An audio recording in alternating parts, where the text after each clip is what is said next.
This is your News Source Evening Bulletin for today, Tuesday, the 25th day of January, in the year 2022. I'm Gordon Mosley, and here's what we're tracking tonight. The leader of the People's National Congress Reform, Aubrey Norton, was today elected chairman of the five-party Partnership for National Unity, the APNU, after he received the full support of the parties that make up the grouping. Mr. Norton's election comes one day after the former leader of the PNCR signaled his intention to step down from the position, since he, David Granger, is no longer the leader of the PNC.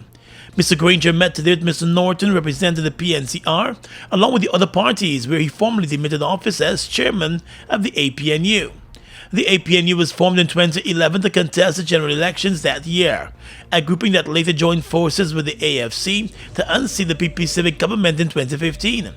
As it relates to the representative of the list position, News Source understands that Mr. Granger will continue to hold on to that position, since the Constitution is silent on the possibility of a list representative being replaced after an election. The updated Cummings-Berger Accord, which gave birth to the APNU-AFC coalition, dictates that the presidential candidate is the leader of the list, while the prime ministerial candidate holds the position of deputy leader. With Norton taking over as APNU chairman, he will be moving to appoint a new general secretary, as the opposition leader Joe Harmon, who is the current general secretary of the APNU, has indicated that he will also be stepping down from that position. Mr. Harmon has asked that he be given 7 days to allow a smooth transition to a new general secretary. The People's National Congress Reform is the largest party in the APNU-AFC coalition, and the party has indicated that it wants its new leader to be given a seat in Parliament and also take over as the opposition leader. Mr. Norton and Mr. Harmon have been meeting on that issue, but both have been very tight-lipped on the talks. Harmon, who is a member of the PNC, has been holding on to the position of opposition leader, but with his poor showing in the party's leadership race, there have been calls for him to step down from the position and allow Norton to take over as opposition leader in the National Assembly. In a statement this afternoon, the members of the executive of the APNU thanked the outgoing chairman and the general secretary for their role in advancing the idea of the APNU to what it is today. The group said it was noted that their astute leadership saw the growth of the APNU and the acceptance of the populace to coalition politics, which resulted in an increase in votes from 2011 to 2020. More news coming up in just a moment. What is fiber? Think exceptional. GTT Fiber is an advanced high-speed internet product that delivers broadband via fiber optic cables with download speeds of up to 150 megabits per second. It means your internet is faster, and GTT Fiber comes with the added coverage of our Plume HomePass Wi-Fi system. Plume extends your Wi-Fi signal to ensure that you have the best experience in every corner of your home with Wi-Fi everywhere. Upgrade to GTT Fiber today and don't get left behind tomorrow.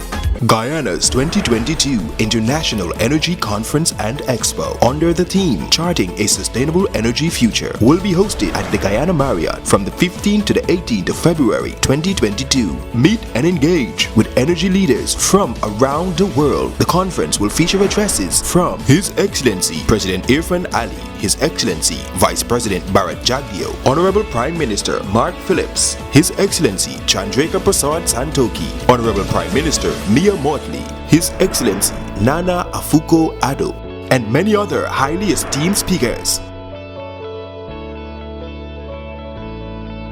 Charting a Sustainable Energy Future, Guyana's 2022 International Energy Conference and Expo.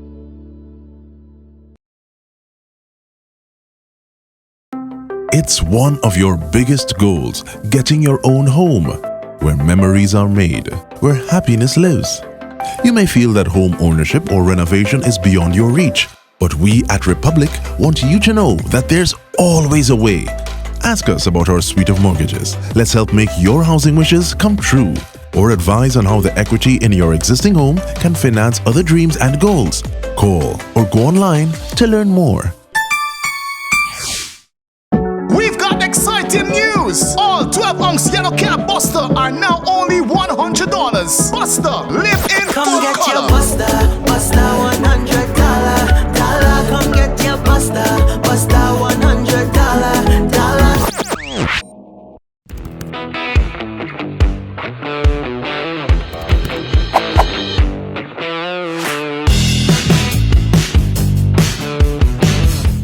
Welcome back. Ahead of tomorrow's presentation of the national budget, President Irfan Ali tonight addressed the nation, where he laid out some of his government's policies and programs for the year, declaring that tomorrow's budget will be people-centered and people-driven. The president said the budget will focus heavily on increasing disposable incomes for individuals and households. The first step to achieve this goal, he said, is by not introducing new tax measures. The policy agenda and measures in Budget 2022 will be aimed and geared towards increasing disposable income, and this is critical. We must have more disposable income available to the population.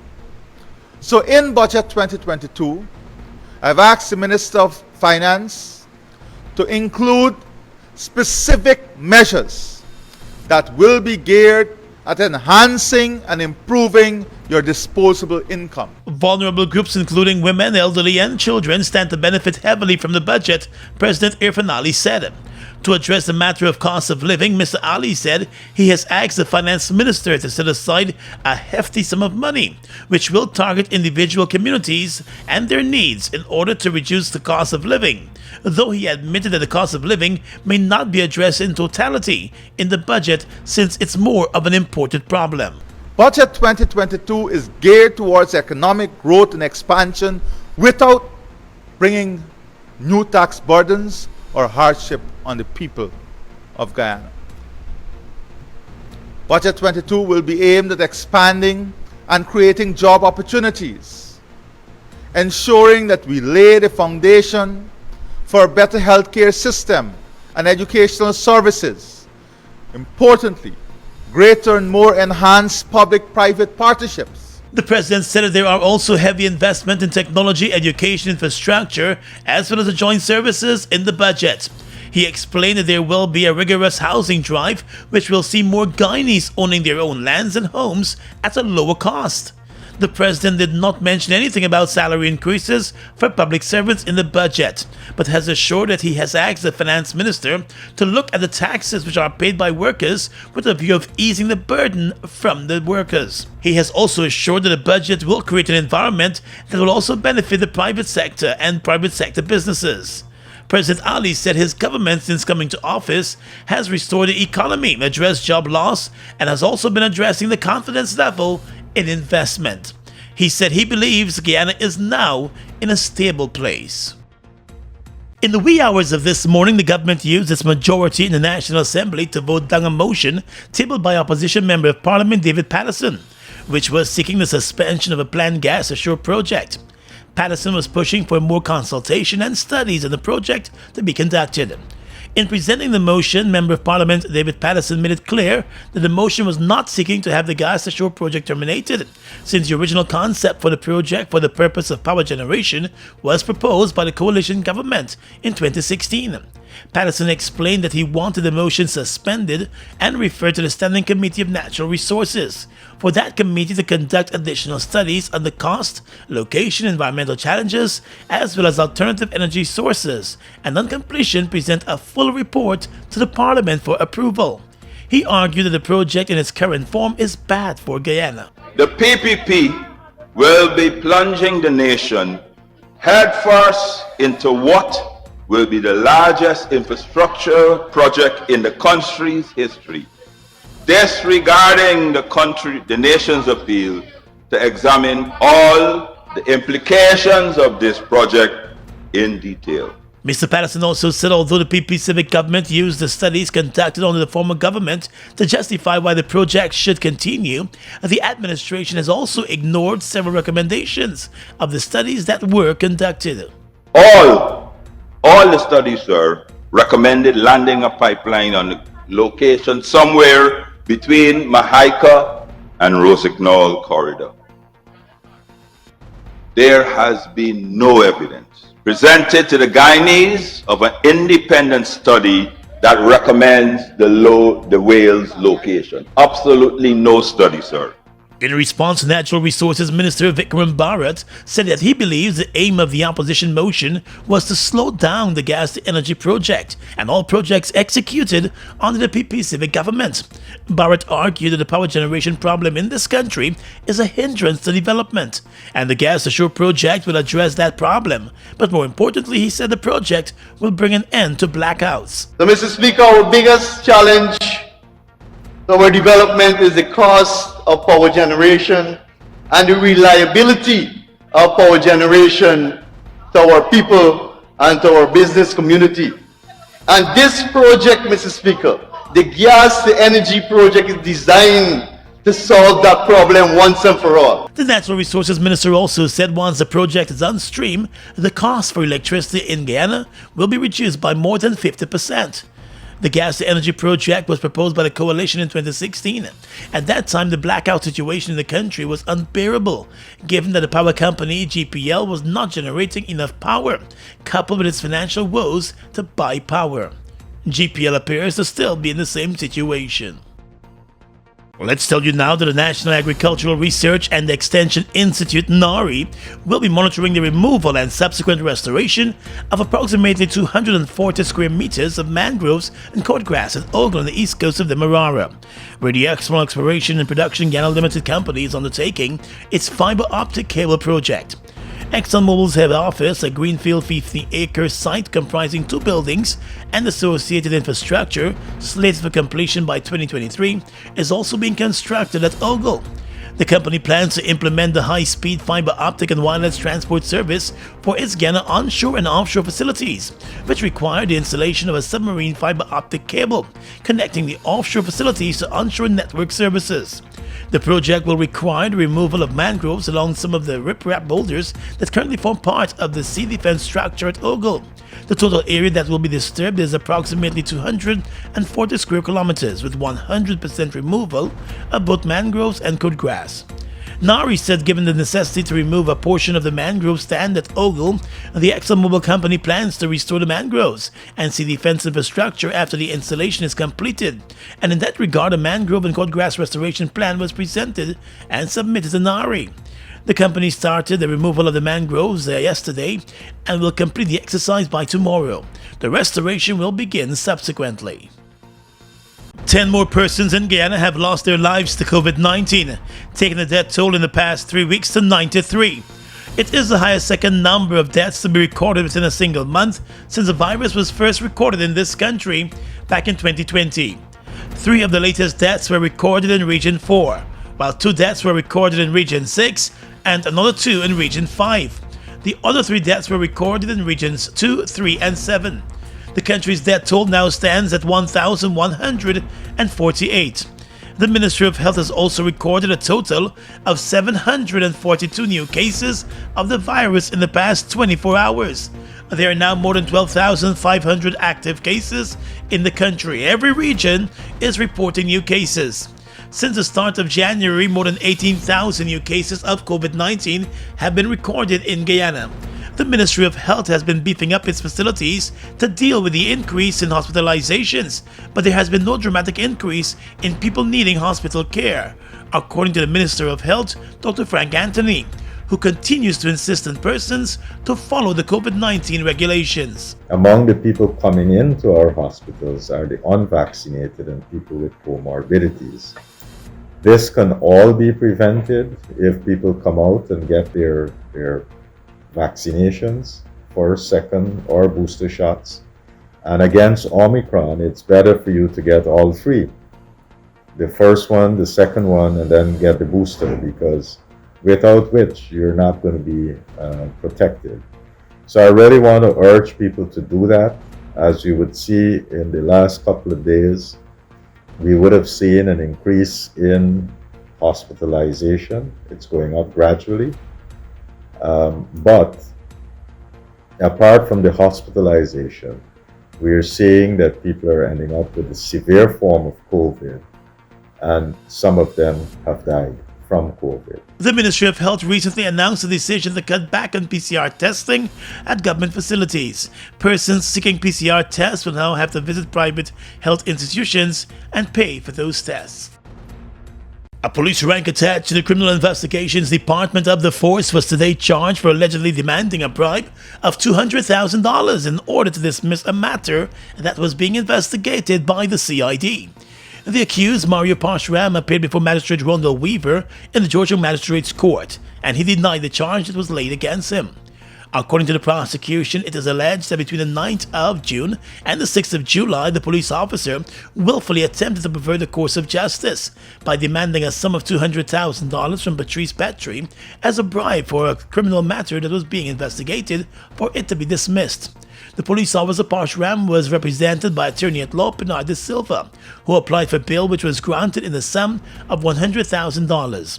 He was later ordered to return to court on the 22nd of February.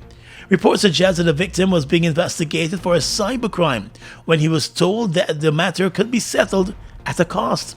The victim, however, filed a police report against the officer who allegedly made that offer.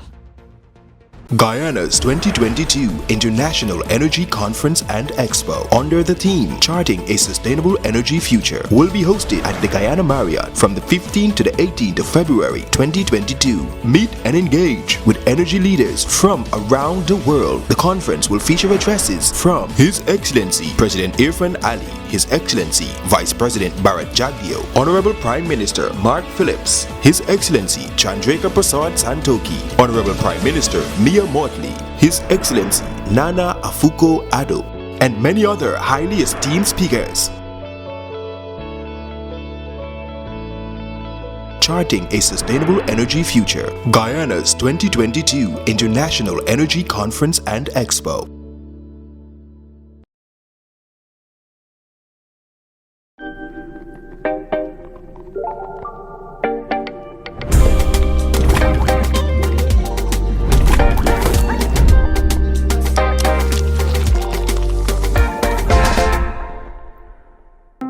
It's one of your biggest goals, getting your own home, where memories are made, where happiness lives. You may feel that home ownership or renovation is beyond your reach, but we at Republic want you to know that there's always a way. Ask us about our suite of mortgages. Let's help make your housing wishes come true. Or advise on how the equity in your existing home can finance other dreams and goals. Call or go online to learn more. We've got exciting news! All 12-ounce yellow cab Buster are now only $100. Buster, live in Come full get color. your Buster, Buster $100. Come get your Buster, Buster $100. How fast is fiber? Think fast. GTT Fiber has 3 packages with download speeds of 50, 100, and 150 megabits per second. That's fast enough to stream movies and music, to chat with Gran and Fran, to study, and more. What would you do? Upgrade to GTT Fiber today and don't get left behind tomorrow. Fuel it up and drive, Super 95. Fuel it up and drive, Super 95. Protect your fuel system, boy. High mileage and performance, boy. Guy Oil Super 95 gasoline gives you more reasons to drive and is available at 56 service stations nationwide. For affordable price, high performance, and high mileage, choose Guy Oil's Super 95 gasoline. Fuel it up and drive.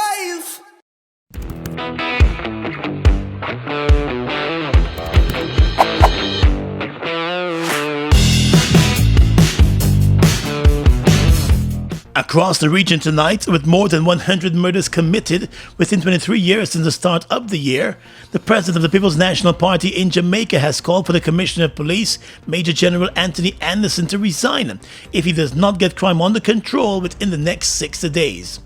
The president of the opposition party said if the commissioner cannot find a strategic approach to getting the crime problem under control in Jamaica within the next 60 days, then he must quit. He said the Commissioner of Police, Anthony Anderson, is given notice and put on warning, and that he is the main architect and promoter of the government's state of emergency strategy as an ongoing policing tool and has so far failed. Golding said the constitutionality of Anderson's use of the state of emergency is a serious doubt. Golding is of the view that the government has mismanaged the national security of Jamaica.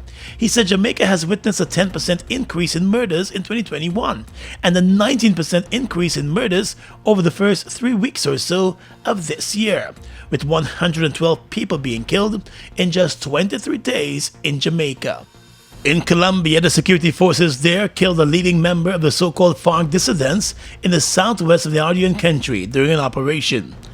The leader, Euclides Espana, better known as Junior, was a top leader among a dissident faction of the demobilized Revolutionary Armed Forces of Colombia, led by Gentil Duarte, which rejects the 2016 peace deal with the government. He was the intellectual author behind the car bomb in the town of Corinto last week. The security forces in Colombia said he was the intellectual author behind the car bomb in one of the towns last year, as well as an attack against 2 police officers in another area last week, and among other incidents, according to the National Police in Colombia.